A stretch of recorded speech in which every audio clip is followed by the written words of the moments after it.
UPPCS mains के syllabus को जब आप उठाएंगे तो जीएस पेपर 5 में कुल 21 टॉपिक्स आर देयर। उन 21 टॉपिक में से 13वें नंबर का टॉपिक है उत्तर प्रदेश में law and order and civil defence. सबसे जरूरी है लॉ एंड ऑर्डर यानी कानून व्यवस्था उत्तर प्रदेश में। तो आज की इस वीडियो में हम लोग पढ़ने जा रहे हैं यूपी की कानून व्यवस्था, और अगली वीडियो में हम लोग पढ़ेंगे नागरिक व्यवस्था, नागरिक सुरक्षा। सबसे पहले मैं बता दूं कि toppers code one step solution है यूपीपीसीएस के प्रीलिम्स और मेंस के लिए।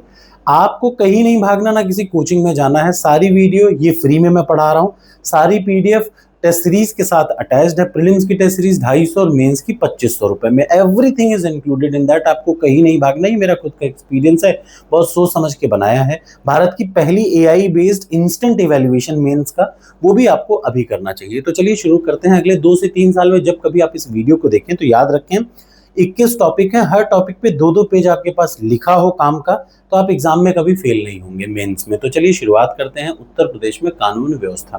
मैं बता दूं, उत्तर प्रदेश में कानून व्यवस्था का रखरखाव या देखरेख करने के लिए जो सबसे बड़ी संस्था है वो है उत्तर प्रदेश पुलिस। अब पूरे उत्तर प्रदेश के पुलिस का जो जिम्मेदारी है वो उत्तर प्रदेश पुलिस में डीजीपी यानी पुलिस महानिदेशक करते हैं। उत्तर प्रदेश के डीजीपी करते हैं यानी पुलिस महानिदेशक करते हैं। अब जरा सा ये भी बता दूं कि इसका ऑर्गेनाइजेशन स्ट्रक्चर और एडमिनिस्ट्रेशन कैसे काम करता है। तो सबसे पहले पूरे उत्तर प्रदेश में पीएचक्यू पुलिस हेडक्वार्टर इसको संचालित करता है। पहले जो पीएचक्यू था वो इलाहाबाद में था, but right now it has been shifted to Lucknow. अब जो पीएचक्यू है, राज्य मुख्यालय है, वो है लखनऊ में शिफ्ट हो चुका है। ठीक, क्या है अगली, क्या नीति रहेगी, विशेष विंग कौन सी है, नियंत्रण देखरेख सब कुछ पीएचक्यू से होता है जो अब लखनऊ में है। दूसरा, कई सारे राज्य के सुचारू व्यवस्था को चलाने के लिए, राज्य की कानून व्यवस्था को सुचारू रूप से चलाने के लिए राज्य को ना कई सारे जोन में और कई सारे रेंज में डिवाइड किया गया है। जैसे राज्य को कई सारे जोन में अतिरिक्त डीजीपी के नेतृत्व में दे देते हैं, या फिर एक रेंज बन जाती है, उसमें आईजी या डीआईजी के नेतृत्व में वो विभाजित कर दिया जाता है। तो एक रेंज में कई सारे जिले आ सकते हैं। ठीक, अब बात आती है जिला स्तर पर कैसे होता है। तो आमतौर पर जिले 2 टाइप का है। पहला तो कमिश्नरेट सिस्टम और दूसरा आम जिला।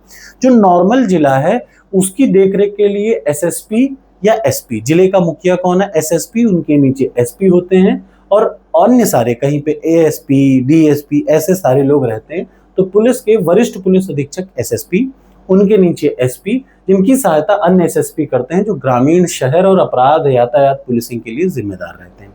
आपको ये बताता चलूं कि जहां जहां कमिश्नरेट सिस्टम है उत्तर प्रदेश में, जैसे प्रयागराज हो गया, लखनऊ हो गया, नोएडा हो गया, कानपुर हो गया, यहाँ पर जो पर्टिकुलर सिटी होता है उस कमिश्नरेट सिस्टम की जिम्मेदारी रहती है कमिश्नर ऑफ पुलिस पे। कमिश्नर ऑफ पुलिस के नीचे डीसीपी और उनके नीचे एसीपी, ऐसे रैंक रहती है जिन्हें कमांड एवं सुव्यवस्थित होता है।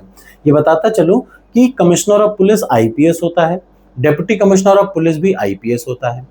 एसीपी जो असिस्टेंट कमिश्नर ऑफ पुलिस होता है वो यूपीपीसीएस के थ्रू जाते हैं, ये आपको पता होना चाहिए। यूपीपीसीएस में जब आप डीएसपी रैंक मिलती है तो वो एसीपी के इक्विवेलेंट होती है।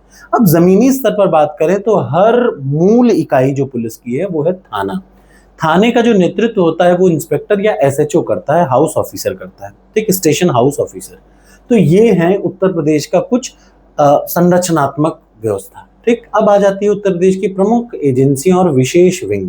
आपको ये बताता चलूं कि उत्तर प्रदेश के पुलिस की रैंकिंग ऊपर से नीचे तक क्या है, ये मैं ऑलरेडी एक वीडियो में बता चुका हूं, मैं दोबारा से बता दूंगा। प्रमुख एजेंसियां कौन कौन सी हैं। नॉर्मल चीजों से निपटने के लिए उत्तर प्रदेश पुलिस खुद ही काफी है। अगर कुछ स्पेशल चीज यानी एसटीएफ, स्पेशल टास्क फोर्स, कोई संगठित अपराध करता है, कोई बड़ा गिरोह आ जाता है राज्य में, या कोई अपहरण, बड़ी अपहरण या बड़ी गंभीर अपराधों को अगर कोई अंजाम दे रहा है तो उनके लिए है एसटीएफ। अगर कोई आतंकवादी घटना से जुड़ी चीजों को तलाशना हो तो एंटी टेररिस्ट स्क्वाड, एटीएस। याद रखिएगा, ये जो मॉड्यूल रहते हैं ना आतंकियों के, उनके मॉड्यूल को खत्म करने की जिम्मेदारी इनके पास रहती है। फिर आती है पीएसी, इसका नाम है प्रोविंशियल आर्म्ड क्या है, कांस्टेबलरी। पीएसी सर्वोत्तम बल, ये राज्य का सर्वोत्तम बल जो रिजर्व बल है, जिसका यूज तब किया जाता है जब कहीं भीड़ हो, भीड़ कहीं पे आ जाए, स्थिति सुरक्षा प्रदान करना और बड़ी कानून व्यवस्था को देखना है तो पीएसी लगाई जाती है। कहीं पे 1% भी डाउट लग रहा हो तो पीएसी सबसे पहले लगा दी जाती है। अब उसके बाद आता है साइबर क्राइम सेल। आजकल के समय पे मोबाइल के थ्रू जो सबसे बड़ी धोखाधड़ी होती है उन सबको और ऑनलाइन शोषण को बढ़ते हुए चीजों को कंट्रोल करने के लिए साइबर क्राइम सेल बनाया गया है। इसके अलावा महिला पावर लाइन 1090 संचालित है। महिलाओं के खिलाफ अगर थोड़ा भी उत्पीड़न होता है, अपराध होता है, तो उससे निपटने के लिए व्यवस्था बनाई गई है। अब कानून व्यवस्था में सबसे बड़ी चुनौतियां क्या हैं? तो याद रखिए, सबसे बड़ी चुनौती ये है कि लोग उच्च अपराध दर हैं उत्तर प्रदेश में। यहाँ पर बच्चों के खिलाफ, महिलाओं के खिलाफ, दलितों के खिलाफ बहुत बड़ा अपराध होता है, अभी भी होता है। उसके बाद जाति काफी हद तक कम हुआ है इस गवर्नमेंट के आने पे अपराध, वरना इसके पिछले वाली गवर्नमेंट में दिन दहाड़े लोग उठा ले जाते थे, ये सच्चाई है।